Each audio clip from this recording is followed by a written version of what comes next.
What is happening, guys? Welcome back to the channel. KG is back. It is the international break, so there isn't a lot to talk about. So I thought, you know what, we'll go with something a little bit more fun. Just a quick tier list in regards to the transfers made about Leeds United or regarding Leeds United.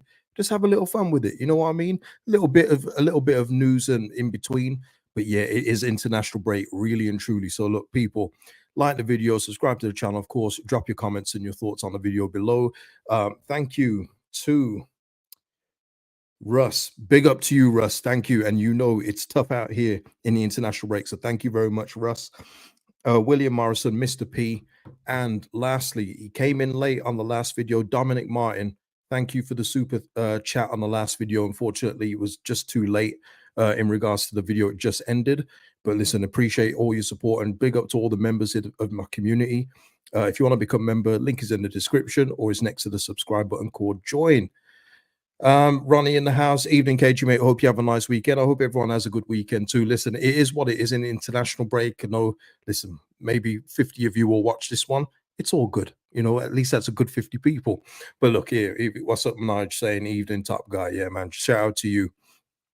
And we're not going to go too long on that. There's only a few little bits of news. I also want to get your thoughts on the whole Leicester thing. I'm very interested to hear your thoughts. I'm going to guess right now. If it was Leeds, then you know we get 30-point deduction, everything else like that. I'm ready for all that, but I'm very interested to hear what your thoughts are. Matt C saying, "What's going on, KG? Listening while in the gym. Big up to you." Listen, saying Sam Byram's here in Marbella. Yeah, a lot of the players that aren't on international duty, they do get a little break. So some of them have taken a little holiday, which is all good. All good. I'm sure they'll be back. What we on next week? It will be Monday.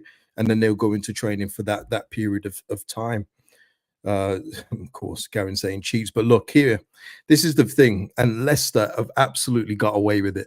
I mean, there's no way around it. They've literally broke the rules. There's no alleged in this, so you know they can't sue me, but they have found the loophole, or more importantly, the lawyer has. And these are the things that I always.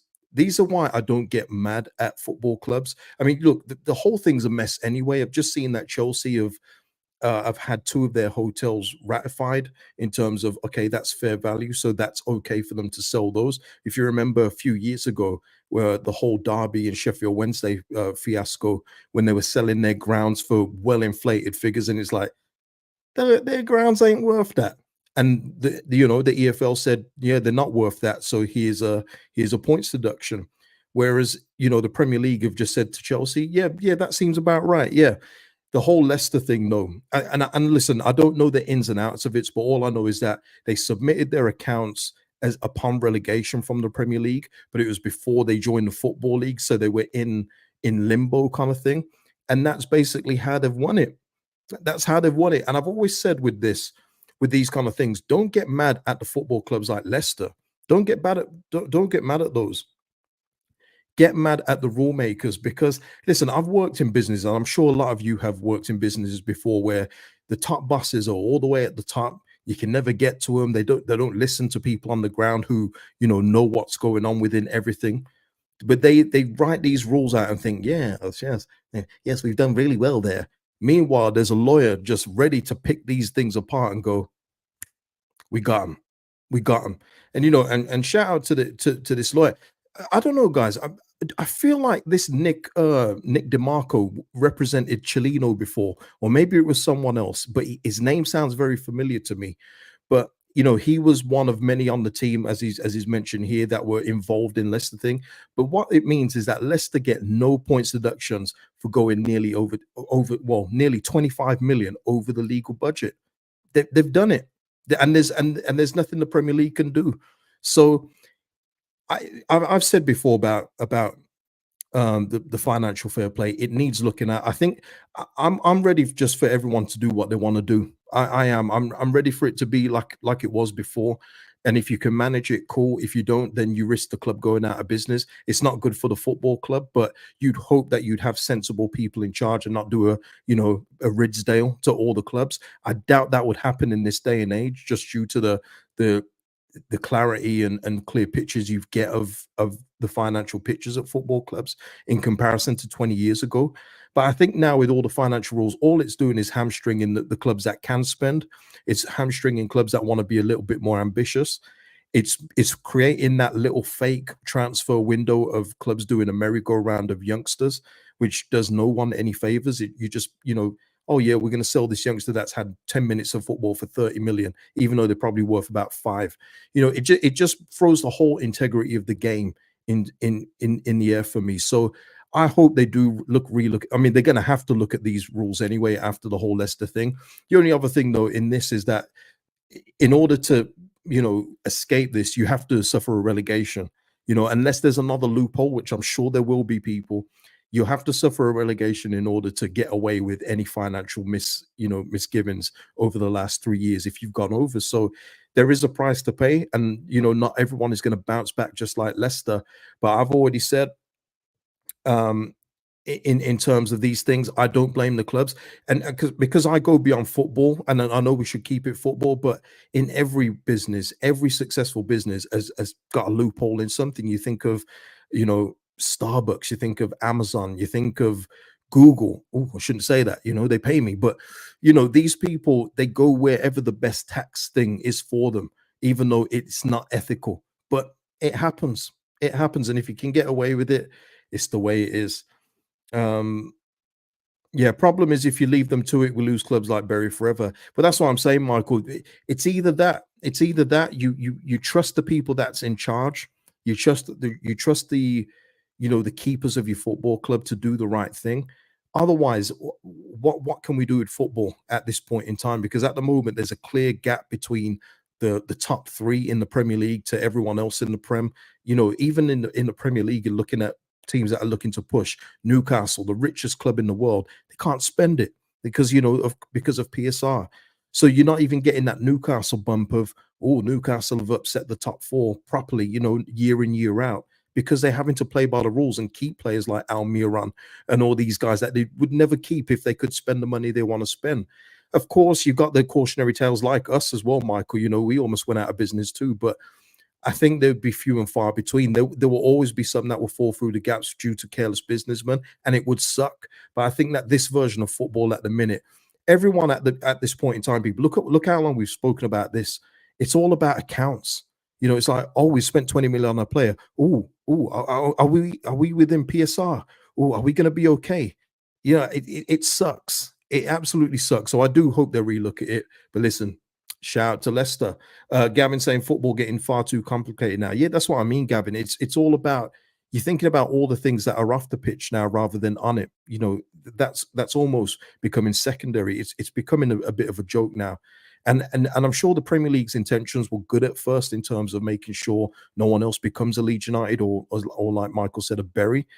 But yeah, it's gone a little too far now. And there's going to be clubs seething. You think of Forest, Everton, they're probably thinking, you son of a gun. So if we got relegated, we'd have been all right, yeah? But then again, maybe they wouldn't have been, because maybe they wouldn't have had accountants the same as this Nick DeMarco here that would have said, quickly submit your accounts now before before the financial year ends.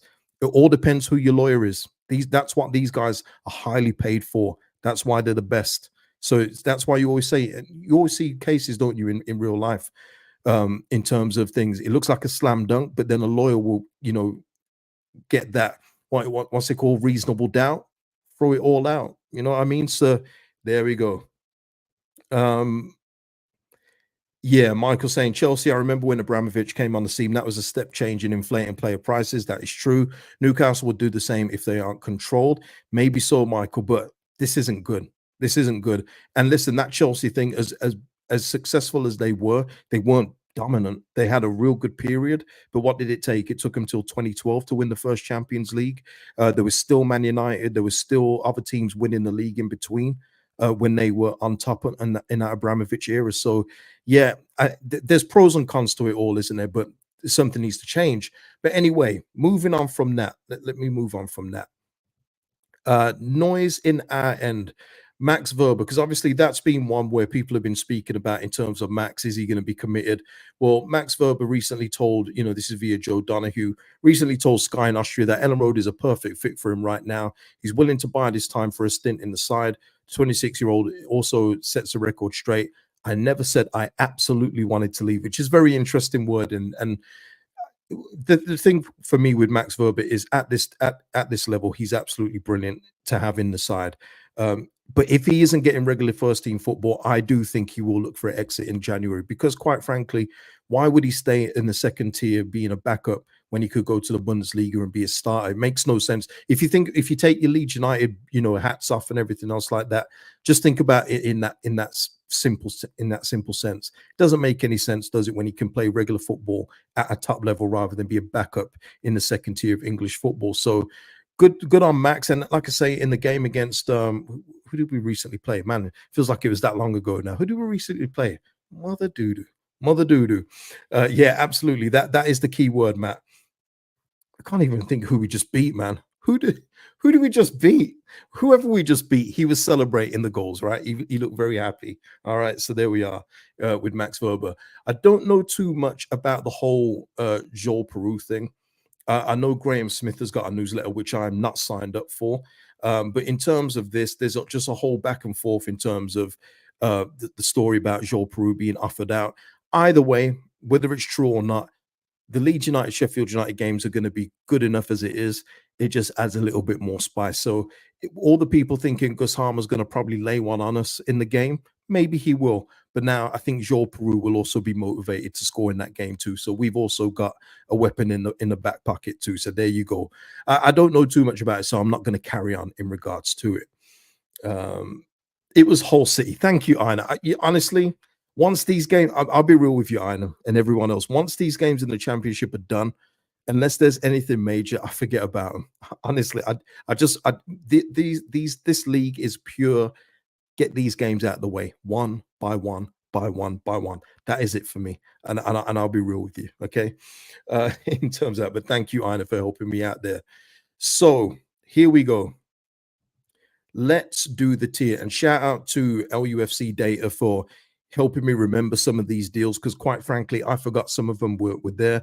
Obviously, we're not going to speak about ones where it was inevitable they were going to go, like Luke Ayling. No point talking about that. That was pretty much done and dusted. Not going to speak about minor people either, or people that didn't play in the first team. I've picked 20 and there's a bonus one, but obviously for title purposes, saying the top 21 doesn't really make sense. So I've picked 20 and I've put a bonus one in there. All right. Yeah, that is the story. That's the story going around at the minute. What Nigel's saying here, Pereira was a tactic by Sheffield United. Not true. We didn't offer him plus cash plus Harmer, which is, if that is the case, then cool. But either way, anyway, we didn't do enough for Gus Harmer to get him in. So it is what it is. But yeah, we'll see when that game comes around. It's going to be definitely spicy. Looking forward to the old pre-match press conferences with both Wilder and Farker when it comes to that game. That should be a good one, right? What's this here, Gary? Gary, is this true, man? Verber is definitely happy. I seen him at 4 Parch and he gave me a high five. I couldn't believe it. Gary, well, if this is true, what was you doing at 4 Parch, Gary? What's going on, man? What's going on? All right, man. Listen, so we're going to use the tier system. And we're going to go with 4 simple tiers. Yeah. God tier, top tier, mid tier, hell tier. And it's just for fun, people. There's nothing serious about this. This is international break content. You know how it goes. All right. You know how it goes. Exactly, Guy Fawkes. You know how it goes. Got to work the algorithm. Bless up, KG. Hope you're good. Yeah, that's what it is, people. There literally is nothing to talk about. There's nothing. Nada, zilch. So why not give you a tier video? Why not, eh? Just for giggles. You know what I'm saying? But yeah, listen, people, we're gonna probably go through this very, very quickly. So let's start. Okay. So how are we doing this? You know what? It's gonna be a mix. And we'll give our reasons for each one. It's gonna be a mix. All right.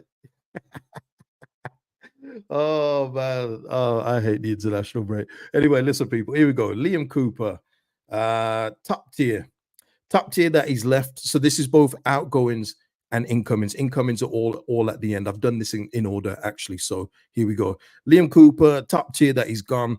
Fresh start for the club. Fresh start for him. he can restart his career elsewhere. It allows James DeBio to come through as the fourth centre back. Liam Cooper can go to a club where there isn't so much expectation on him as a player. He can go somewhere else where he can be, what he is as a centre back, which isn't very good, and continue his career, which is good for him. Stuart Dallas retired. Luke Ayling's found a new home. It's time Liam Cooper found a new home, and happily, Leeds United didn't bow down to his request for 2 years.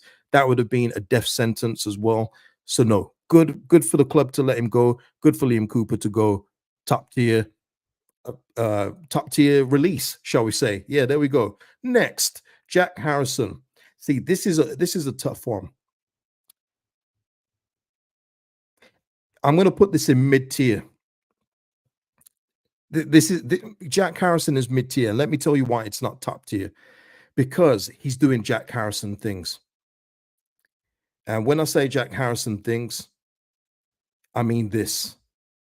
He's playing games and doing nothing in them. And I've watched these games. This isn't just me reading the page. I've seen him play. He's not doing nothing. He's being asked to play more defensive, as we know he does. But I take it from Jack Harrison's words also. I want goals. I want assists. The same thing you used to say for us people. He has been nothing short of terrible, which for us means that at the end of the year, when we do get promoted, that it's going to be tougher to get at least the value back for this player, because each year he doesn't perform, his stock goes down. So even though it's good that we've got his wages off the books and we don't have to handle him here at Leeds United and see his inconsistent play, and we actually do have two better left wingers at the football club at this point in time, it's a mid-tier thing for me because of the way that he is. And I don't know if we're going to get the 11 million back. Gavin here, we will root not taking that Leicester catch will be a loss next summer. Exactly. Michael saying Jack is hell in the way. We need money for him. Perpetual loan where Everton just want him for free. Well, listen, they're picking up the wages, which is great for us. But it's one of those where we've kicked it down the road again, or he's kicked it down the road. But we're not, I don't feel we're going to get 11 million back for him, people. And that's the worst thing for me, because this player, no matter what I think of him, he had name value at one point, and we didn't cash in on it when we should have. But more, Gavin saying not rude taking the cash, that's on the 49ers, people. So for all I give the 49ers credit for, they should never have intervened in this. They should have let Radrizzani sell him when he wanted to. He was all ready to go, but they said, nah, keep him. And now look. So yeah, there you go. They don't get everything right, do they? But yeah, that's mid-tier for me. But Michael, I hear you. Hell tier. You know what? But the fact that we've got the wages off the books, I'm going to leave him in mid-tier. I'm going to leave him in mid-tier. Rucker. I'm going to go with top tier for Mark Rucker, people. Just because he was coming to the last year or so of his deal if he went out on loan again. And then we would have probably lost him for free. So the fact that we got his wages off the book and a small transfer fee for the player, I think is very, very good business by Leeds United, especially as you've seen the way Real Betis have done business this summer, and we've got another one of theirs to come. I think it is good business in terms of Mark Rucker in getting him off the books, getting him out of the football club. He's where he's more comfortable. The La Liga is more his speed. So yeah, all good for me, top tier. Yeah, Michael just saying in regards to Harrison, yes, wages good to get off. Yeah, that's the only reason, Michael, why it doesn't go hell tier, but it's very, very close, my man. Very, very close. But yeah, Mark Rucker, you go in top tier because it's good business for Leeds United. Who's next? Archie Gray. This has to go into a God tier purely for the fact that after one season where he's played out of position, and he's done very well overall. He's done very well, had some inconsistent spells as everyone would. But the fact that we got 40 million in whatever way you want to put it, package it up, it's going to be a 40 million deal for Archie Gray, 18 years old, I think is a phenomenal deal. I do. I think it is absolutely brilliant. And the fact that we renegotiated that into his contract, that would be his release clause upon not getting promoted, which obviously would have preferred to get promoted and keep him. That would have been ideal, but it didn't happen. So we got the next best thing, which is two clubs, Premier League clubs, fighting over it and getting to the value that Leeds United required in order to trigger the release clause. So you know what? 40 million for an 18-year-old that's had one season out of position, I think is phenomenal business. So I'm going to put that in the God tier. I'm going to put it in there. Vega saying, I think this is in regard to Harrison. Going to be harder to pawn him off to Bournemouth or Palace whenever Everton go down. Yeah, Jack Harrison is not a Palace player. He hasn't got in near enough tech to go to Crystal Palace. You've seen the kind of players that they sign. But yeah, I think when we do go up, I do think he will be sold. But I was hoping to at least make some money off him. But I don't think we're going to do that. And if he continues in this vein, I know we're waiting probably for his 5 games in a row where he's hot and then he'll go cold for the next 15, 20 games. But if he carries on like this, he's not proving his worth at Premier League level, is he? And Everton, I think if Everton are ever going to get relegated, people, it was going to be this year. And if it's not, then they're never getting relegated. If they feel relegation proof, don't they? But yeah, it's not going too well for those guys at Everton, is it? So we'll see. Yeah, Gail, love Archie. Yeah, I absolutely love Archie too, Gail. And he would have been great for him to stay here, but you've seen the player and you've heard the player. He's very happy being in the Premier League. He's very happy playing under Ange, as he's, people keep saying about the Leeds dynasty, but he's a big Celtic fan, which a lot of people brush over, but he's a Celtic fan as well. And I saw Harry Gray as well.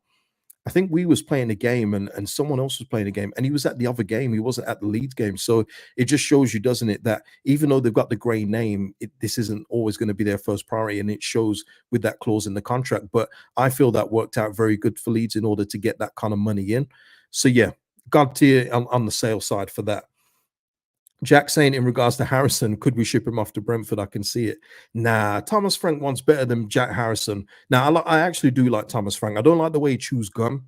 That will always bug me, but I think he's a better judge of character than Jack Harrison. I feel like that anyway. Feel like that. Yeah. Michael saying Archie Gray, to get that money for a teenager is extraordinary. He's going to cost us because he won't be the last, and a bigger move beckons. Yeah. And we'll see if we have a sell-on clause on that. Probably not, but we'll see. Shackleton, I mean, it's mid-tier just purely for it's Shackleton. I'm not going to spend long on that. Again, he was offered a new deal. I give him the credit for not taking the deal here, going elsewhere. And as we've seen at Sheffield United, he's already got his usual injury problems.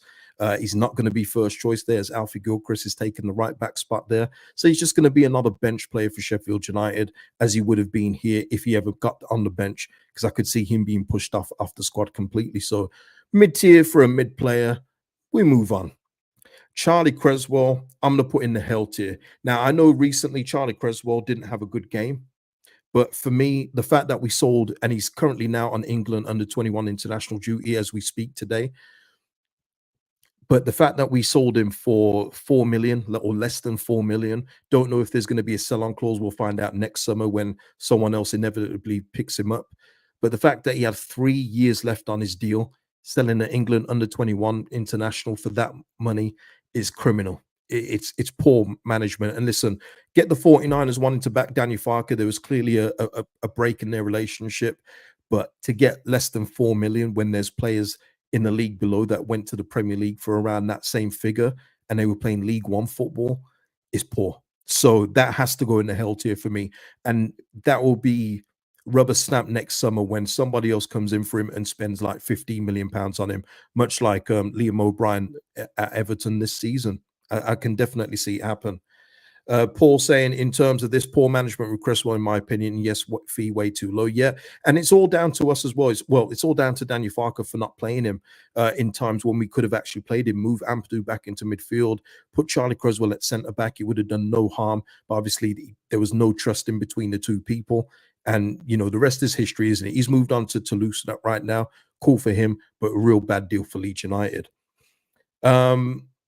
So let's move on. Diego Llorente got to go in top tier yet again because I thought he was going to be out on loan. The fact that we got a transfer fee for him is good. So shout out to Betis yet again. It's not the fees that you would hope for, but at the end of the day, we did overpay for a few of these players and their values have plummeted. Let's be real, they've plummeted, haven't they? So in terms of that, in terms of getting him off the books, his wages off, getting a small transfer fee for him, we never have to think about Llorente again, is a good thing for me. So that is top tier business in terms of that. You would have loved a little bit more on the price, but it is what it is what it is in terms of that. So let's move on from that because we're gonna whiz through these, man. We're gonna whiz through this. Kamara. Let me just get a sip.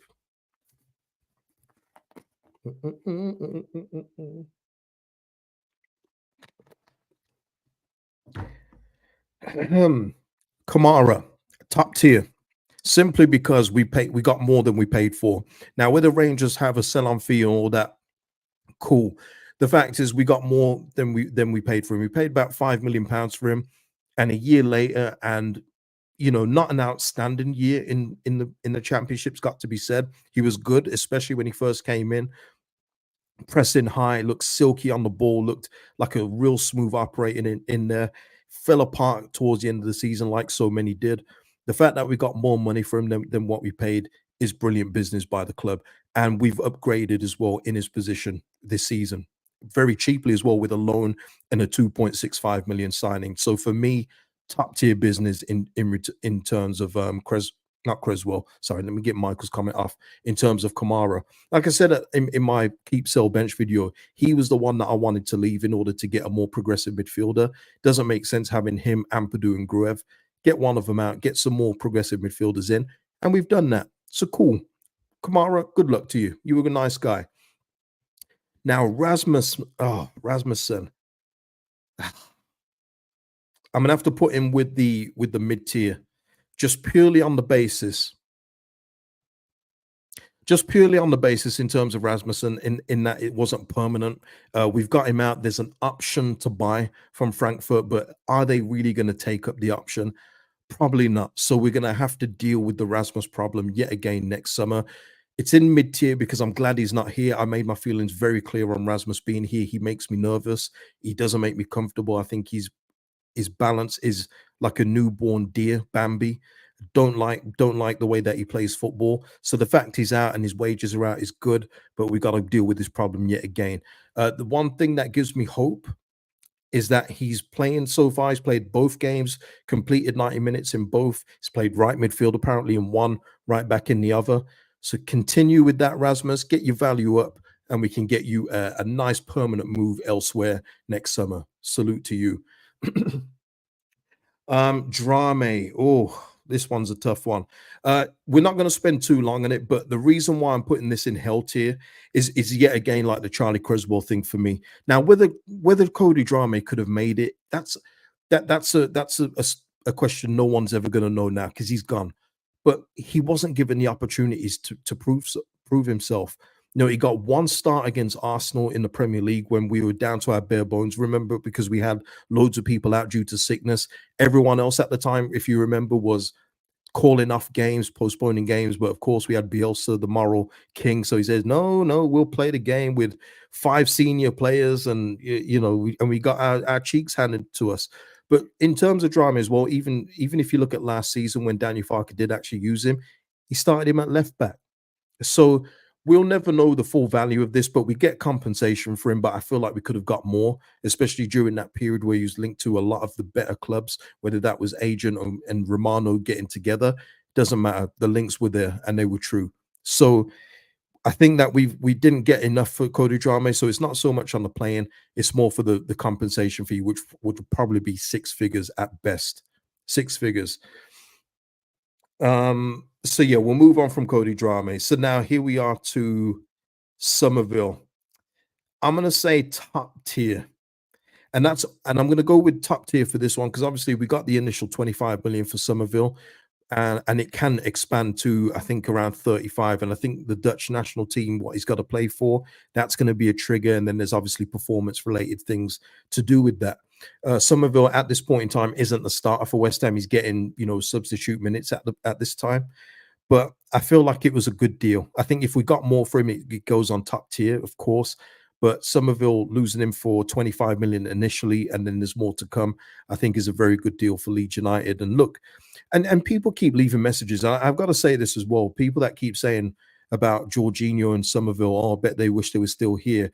No, they don't, people. They don't. And I'm not going to be laughing at people that are betting on themselves going to the better league and trying to get first team football there. And I think it's a bit petty for people to do the same as well. If you're at a job or something and you want to better yourself and you know that you're the man where you are or the woman where you are, and if you go into the next one, you're going to be just another, fish in that big old pond. Are you still going to take the chance, or are you going to just keep on being the big fish in the small pond?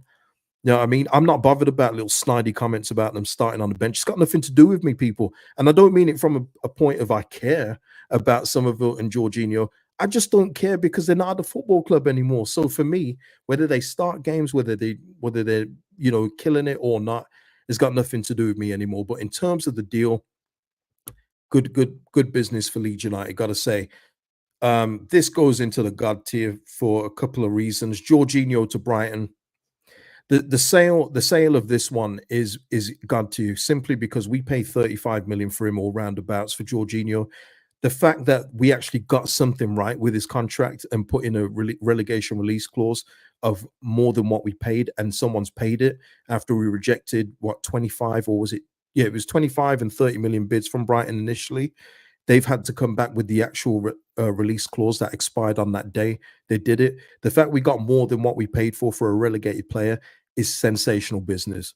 And a lot of people won't see that. But if you look around, if you look through history where you've got high assets at your football club, when you get relegated, they value usually halves.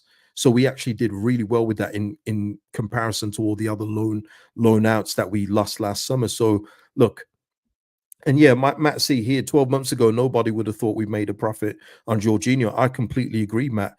His value was, we know that we probably overpaid. We paid for potential, which we did get to see a bit of last season, of course. And I think there's more to come from him as well. And I think that his coach at Brighton is going to blend him in, pretty nicely there. But in terms of the deal, we got 40 million for a relegated player.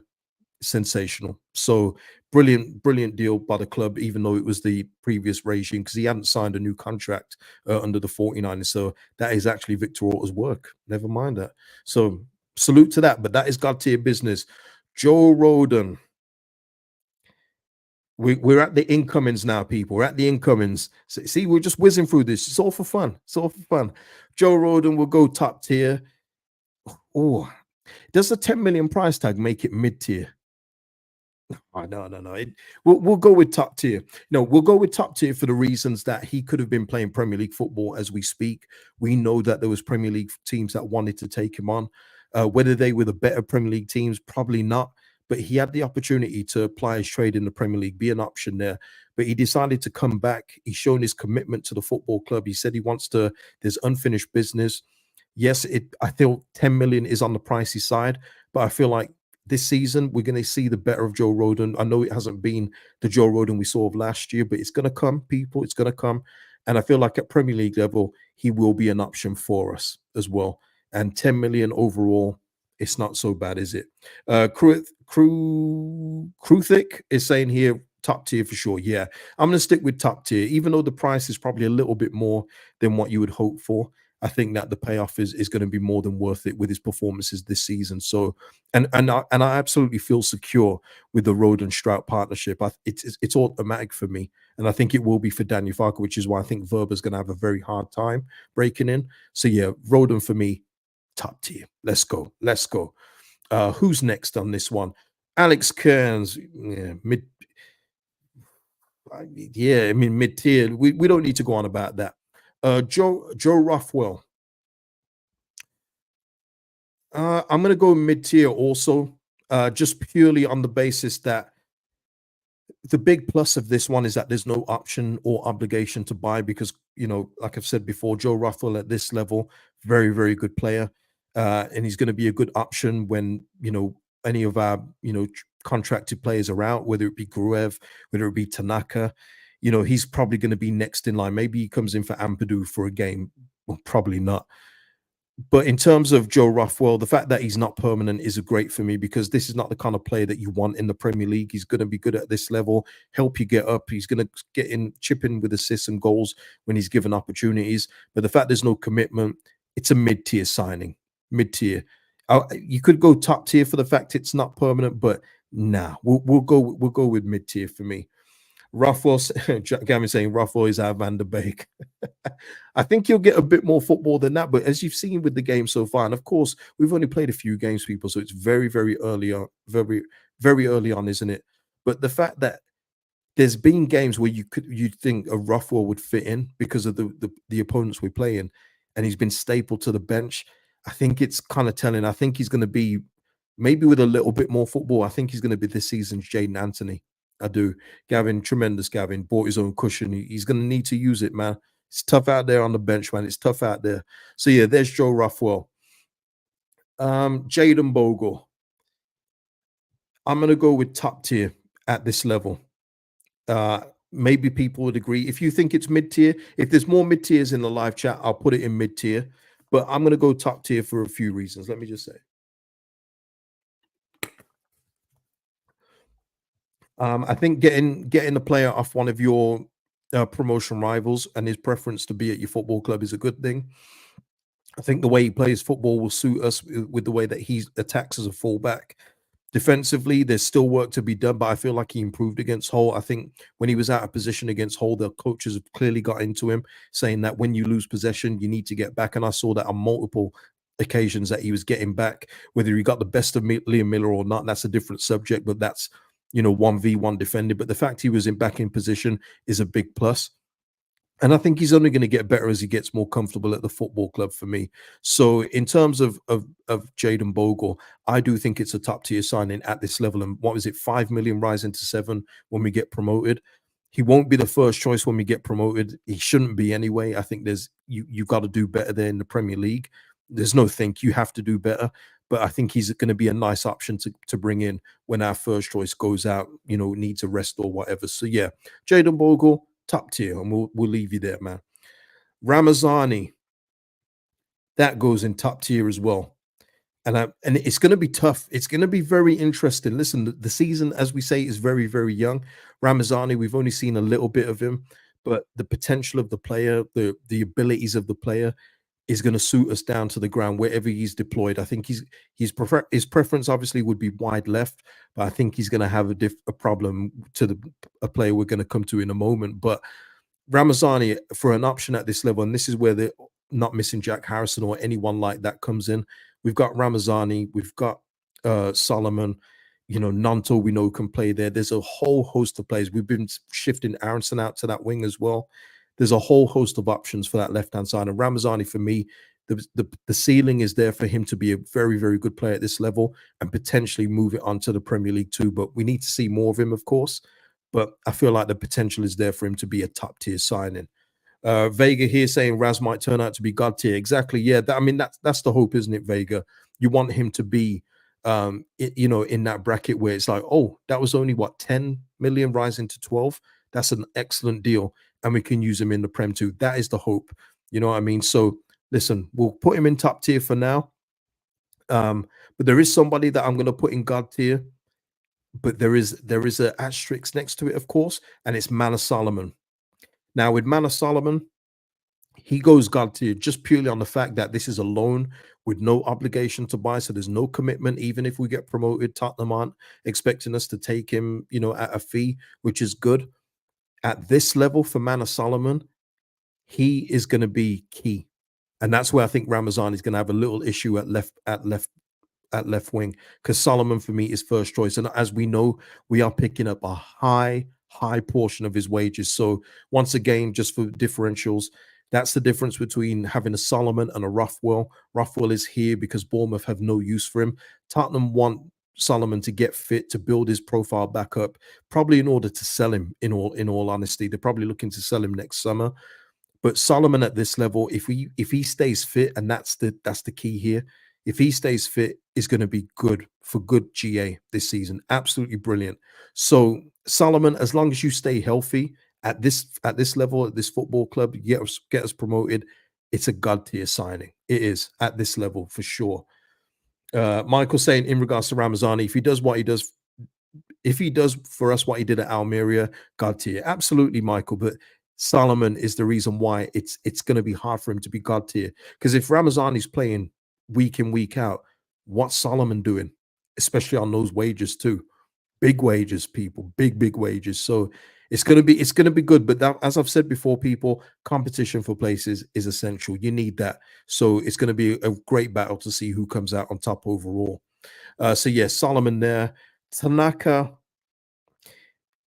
This is a tough one. Tanaka. Oh man. All right, let me start in mid tier first. Maybe you guys can bring me up to top tier.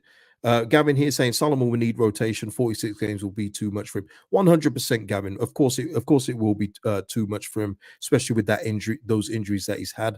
But I'm just saying, a run of games, if he gets them, it's going to be tough. You know, good tough for our permanent signing just to be sitting on the bench if he's not playing out wide on the right, which is not his preference, or playing up top as well.